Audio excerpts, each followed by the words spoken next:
I'm Dani Glennie. I'm a second-generation beekeeper here at Marshall, Saskatchewan, where we run upwards of 5,000 colonies with my parents, Dennis and Janine Glennie, and our large crew. We started our business, my mom actually started our farm back in 1997 when she was looking for a job or a business that she could run herself. Being a stay-at-home mom for many years, she was just looking for an outlet now that we had grown, and she's the reason why we're in this big mess.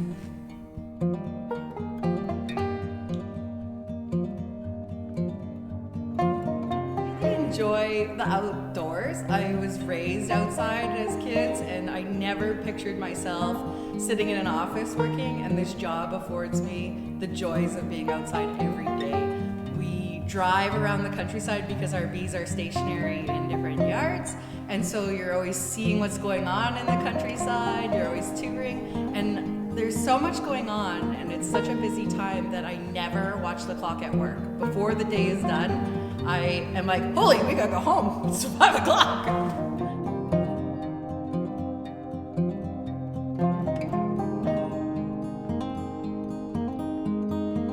In our business, we are honey producing beekeepers. We are mostly in it for honey production. We also raise our own stock to use as replacements for our winter losses and for any failing hives in our operation. Those are our main businesses here. And through the season, our season starts in March, later March, depending on the weather, and we start going around through to June to our colonies, checking on their growth and their health. We test them for diseases and medicate them as needed. We feed as required.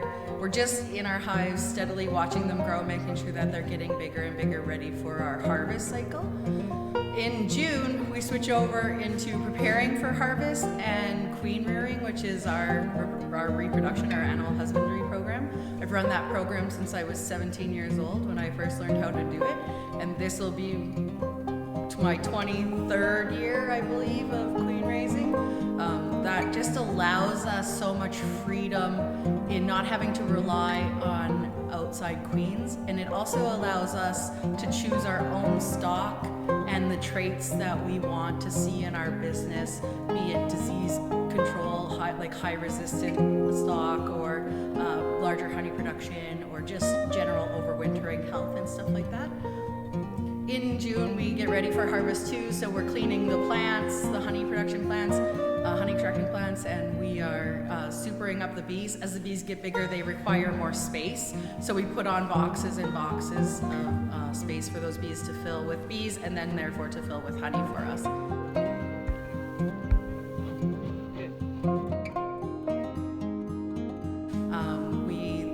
In July, we start our harvest, and our harvest, you will notice it when you see the flowers in full bloom, the canola in full bloom. That's when our harvest is running, because there are flowers in full bloom and the bees are pulling nectar off all of those flowers.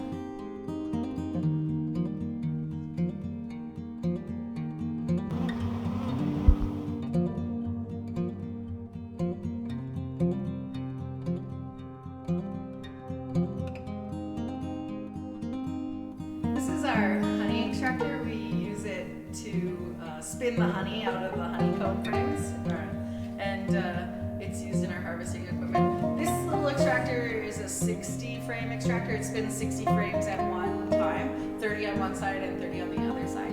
We have another extracting plant in Esterhazy, and it has a 120 frame extractor. The 120 frame extractor does about 600 boxes a day, between 8 and 5 p.m. And this little extractor does about 465 boxes a day. This little extractor is super efficient to run. It's user friendly. The high school kids are able to run it no problem. And we're just always so impressed on how much we can get through in a day on this little extractor. And if you're looking for a summer job? Yeah, we're always hiring. We hire summer students for full-time work through the summer, and we would love to have you here at Glory Bay Honey. We pay $14 an hour above minimum wage there, so if you're interested in making a little extra money, and if you complete your season, there are bonuses and stuff at the end if you make it right through. We're always looking for good help. Give us a call.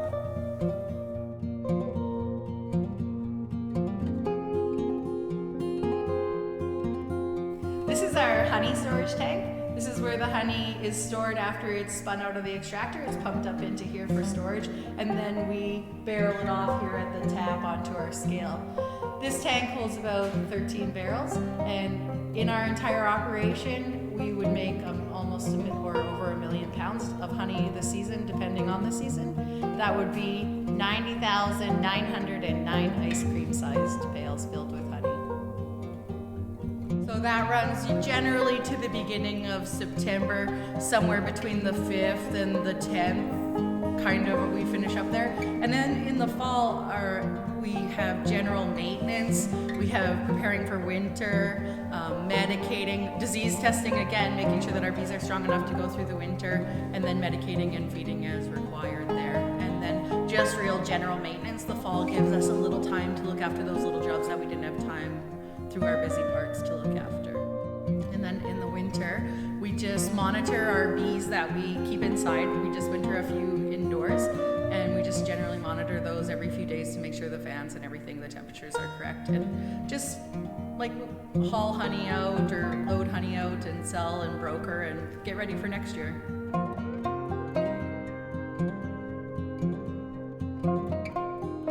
On February 23rd, we will be celebrating Canadian Egg Day. What will your bees be doing on February 23rd? The bees currently, and probably on February 23rd, are clustered tightly in their hive. And so all the bees compact very tightly to keep warm over their food stores.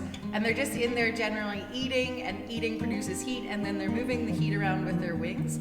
If February 23rd happens to be a really nice sunny day, the bees will enjoy a cleansing flight where they go out and fly around the bee yard and relieve themselves of some of their waste that they've stored up throughout the season. And they're just in there keeping warm, waiting for the spring, just like the rest of us.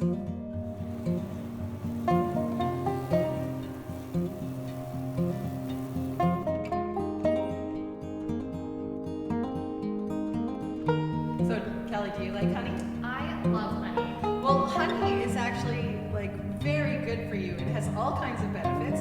It has, it's antimicrobial, so you can use it actually on wounds and stuff to heal.